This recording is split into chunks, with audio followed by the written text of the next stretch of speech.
I think there's a danger with the government's policy in terms of setting up a commission to review the pension age. This commission, chaired by a senior civil servant at Revenue, will examine the sustainability and eligibility issues and outline options for the government to address issues including qualifying age, contribution rates, total contributions and eligibility requirements. You would have to be extremely naive in the extreme to believe that this commission is not going to offer a fig leaf to Fianna Fáil and Fine Gael to do what they were going to do anyway before the last general election, and though they realised that the extending the working age to 67 was an issue among their voters and potential other voters. But I do want to make a more general point about how the pensions issue is often framed. What we continually hear is that there's a pension time bomb. The pension is unsustainable. The social insurance fund will run out if we keep paying at the present levels. The fact that people live longer seems for many economists and experts to be a disaster of sorts. Longevity seems to be a problem, and I find that amazing. We in People Before Profit start from the position that that's a huge plus, that people live longer, and it's one that should be celebrated. What's often forgotten or conveniently ignored is that while this generation is living longer, they were almost all universally much more productive during their working lives. And any sane society would see longevity and increased productivity during your working life as something that would balance out, but not here.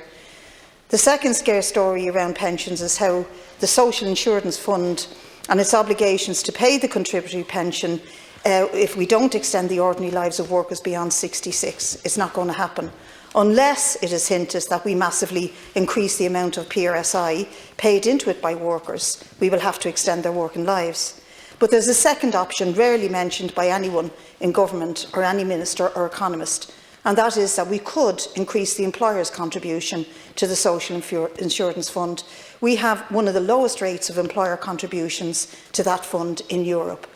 But anything that's seen as a cost to employers is frowned upon, regardless of the level of profits in the country. And in Ireland, the social wage, as it is called, continues to be the poor man of Europe. But then you have to ask, what happened to the National Pension Reserve Fund? Well, it was raided. It was raided in 2009 and 2010 to a total of 20.7 billion. Why? The government raided to pay out private banks. And that is the fund that they're now saying they can't afford, and that is why people are going to have to work longer. The final point I'd like to touch on is the idea that the reason for this crisis is simply because pensions are expensive, that paying pensioners is a burden, whether that's private or public sector. It's often presented as a straightforward question of maths. It's not. The incessant noise about pension crisis and the never-ending pension scheme crisis that we see in the private and semi-state sector are not natural events. They're caused by longevity or even by the financial underfunding of the schemes of those workers concerned. A large part of the crisis is actually caused by the fact that the returns of the private investments made by the schemes has been declining over the years and decades. They've been declining because the yields and bonds and equities and even the property that many of these funds are invested in it's not a natural occurrence, nor is it the fault of the workers who suffer as a result. The fall in yields is a deeper sign of the malaise in the system of capitalism. Workers see pensions as deferred wages, and they are right. It is ironic that the early struggles of the labour movement and workers in this country were fought on the right to a pension and some security when you retire. The attack on the pensioners today is part of a war on workers and ordinary decent people.